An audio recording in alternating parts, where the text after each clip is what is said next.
Welcome to Journey with Nicole.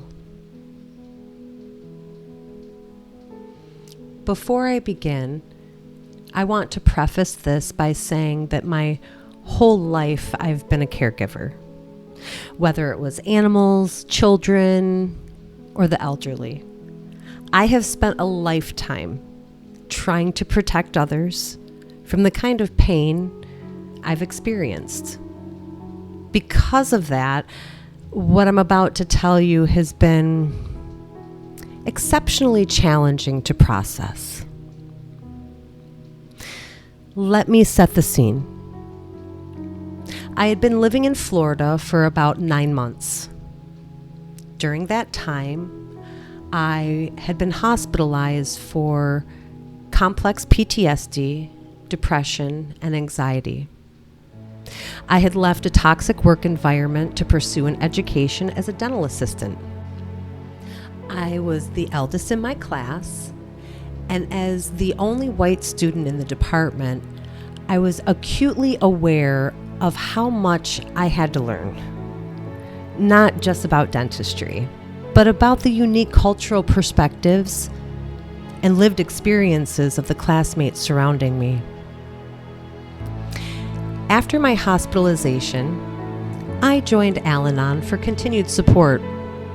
That's where I met a woman we'll call Lou. Lou and I had strange, haunting similarities. Both from New York, both survivors of childhood trauma, both mothers of 2, and both struggling with the same lung disease. Looking back, I realize I was drawn to her as a trauma response. My mind is always trying to fix what went wrong, hoping to change the outcome. Lou was disabled, and between her lungs and crippling arthritis, her mobility was compromised. I cleaned her house to make extra money to pay for my trauma therapist. I truly believed I was fostering a mutually beneficial friendship. Then one night I got a call from Lou. She was hysterical. Her art room was flooding and she didn't know what to do. I went immediately to her aid. I stopped the water, removed the wet furniture, and began to dry the room. When she expressed that she didn't know how she was going to pay for the repairs, I suggested she call her homeowner's insurance. The process was so overwhelming for her that I offered to stay while the workmen were there because she felt defenseless in her own home. On the 4th day, I stayed until a little after 9:30 p.m., even though I had school the next day. My boyfriend Ted called to ask where I had left the rent money. I had completely forgotten. Ted sounded so disappointed and angry. I explained that I would go to the ATM right that second. I was approaching an intersection with railroad tracks. The light was green. I looked both ways, because in Florida you learn that red lights get run all of the time. And then I looked ahead. There was a man. He came from nowhere. Our eyes locked. My car slammed to a stop. And then he was gone. I screamed. Dear Jesus, please don't let him be dead. My heart was racing. My hands were shaking as I let myself out of the car. People, a group of black men seemed to appear from the darkness, screaming, "You just killed him! Didn't you see him?" I felt the tension immediately, not just from the accident, but from the unspoken weight of our differences. in a world where we are so often pitted against one another. It was impossible not to feel the fear of how the situation might be viewed through the lens of race. But in that moment, all I could focus on was my duty as a human being to help someone who was hurting. A woman rushed toward me, emotionally distraught. I put my hand up, motioning for her to stop. I said, "Please, I don't know you. Don't get any closer." As I approached the man who had just run into the front end of my car, another man stood in the road and confronted me. I told him, "I'm going to the aid of the man laying in the street." That man yelled to his friends on the sidewalk to get gloves. When I heard that, I realized I had to be careful. I thought he might be positive for hepatitis or HIV. When I finally reached him, he was on his back, his legs bent as if he were just resting. He was moaning, his head turned away from me. I got down on my knees. "My name is Nicole. Can you hear me? Can you tell me what your name is? I'm not going to leave you. Help is on the way. Just stay with me." As my words left my mouth, his head turned toward me. His eyes were glossed over and gray. I know that look. He was brain dead. I heard sirens getting closer, and I thought that if I could just keep talking to him, he would come back. "Can you hear the sirens? They're coming. They're going to help you." I looked up as a police car parked blocking the intersection. I ran to the officer. "Please, I think the man's dead. I need you to help him." The officer directed me to sit in my car. I remember locking my doors and feeling profoundly unsafe. My car had stopped right on the railroad tracks. The scooter he had driven into me was lodged underneath the vehicle. Eventually, a paramedic convinced me to let him in to talk. I agreed to go to the hospital with him. As my door opened and I rose, I saw Ted. I was so happy to see him. I collapsed into his arms, sobbing, telling him I had just killed that man. He felt cold, hard, emotionless. He growled, "Stop! You didn't kill anyone." I need everyone to understand. It doesn't matter if it was an accident or if it was entirely his fault. It still happened. I was involved. I felt responsible because I was present, not because I did anything wrong. At the hospital, an officer came to get my statement. I was so overwhelmed with sorrow. I couldn't get his face out of my head. I was the last person he saw before. The officer became visibly frustrated by my level of emotion. He looked at me and said, "I don't know why you're so upset. He's fine, up walking and talking." My emotions turned quickly at his words.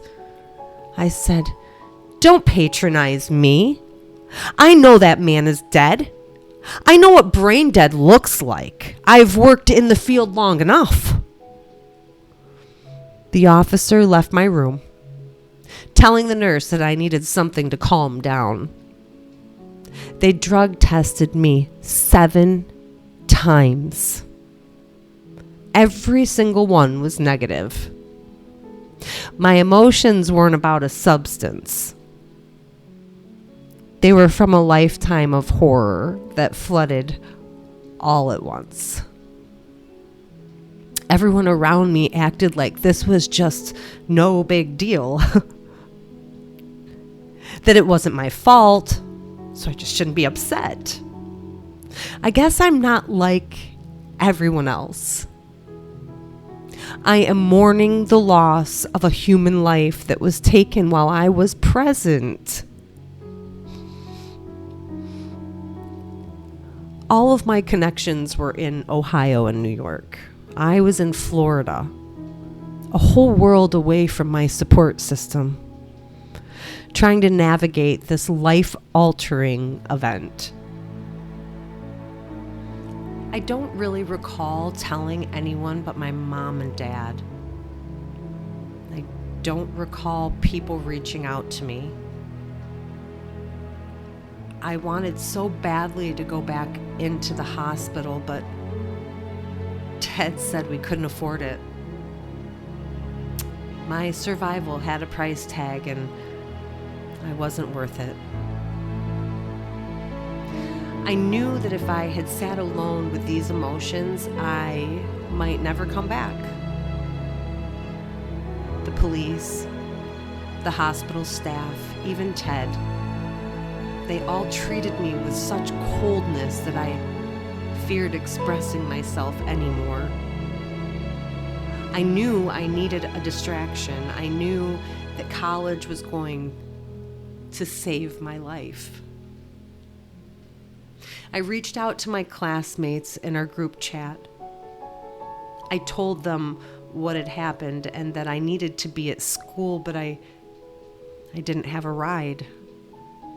And I lived an hour away. 3 classmates reached out. But Shauna's message, it seemed to radiate concern and compassion. Now there is something I need to share with you because it is so profoundly beautiful. That night at the accident, I felt the heavy, painful weight of our societal divisions. I felt the fear that comes when we are pitted against one another based on the color of our skin. And yet, when I reached out for help, it was Shauna, a Black woman, a woman of deep grace and wisdom, who answered.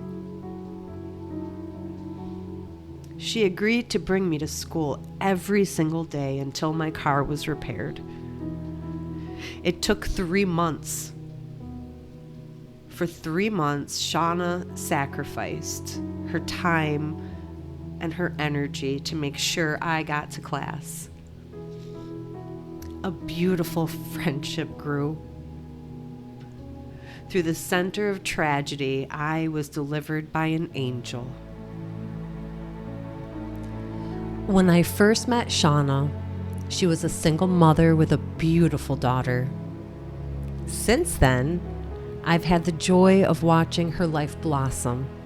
She's now married and has 2 more beautiful children. God knew what he was doing when he brought us together. I see a light in Shauna that is so beautiful. And before we even finished our program, the tables turned. Shauna's car broke down, and I finally had the chance to repay the immense favor. It wasn't just about rides anymore. It was about showing up for the person who had saved me when I was at my lowest. It confirmed everything I knew. This wasn't just a favor. It was a sisterhood. When I finally spoke to my insurance company, I dealt with a woman we'll call Hope. My first matter of concern: do we know if the man is okay? She was confused. She explained they were having a difficult time finding him. The reality was devastating. We're going to call him Dan. Dan lay in the ICU for 19 days as a John Doe. The reason they couldn't find him or notify anyone was that for those 19 days, absolutely no one knew who they were looking for. It wasn't until his death that his fingerprints were taken and our mystery was finally solved. It haunts me to think about it. How did no one look for him during those 19 days? How did he spend that time so completely alone? After they finally identified him, it was determined that Dan was a homeless man who had stolen the scooter. He drove down the sidewalk and onto the railroad tracks, running into the front end of my car. A moment that changed our lives forever. I was advised not to contact his family, even though I felt compelled. After more than a handful of conversations, Hope confessed something to me. She told me that I had given her hope again in humanity. She explained that she had been doing her job for nearly 20 years now. Typically, when people call their insurance, their only concern is my insurance going up? She said, my first concern was for the at-fault party. Hope's hope was renewed again because of me and because of my compassion.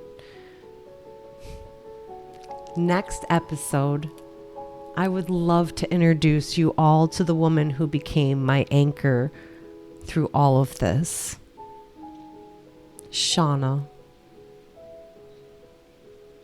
Thank you so much for listening. Journey with Nicole.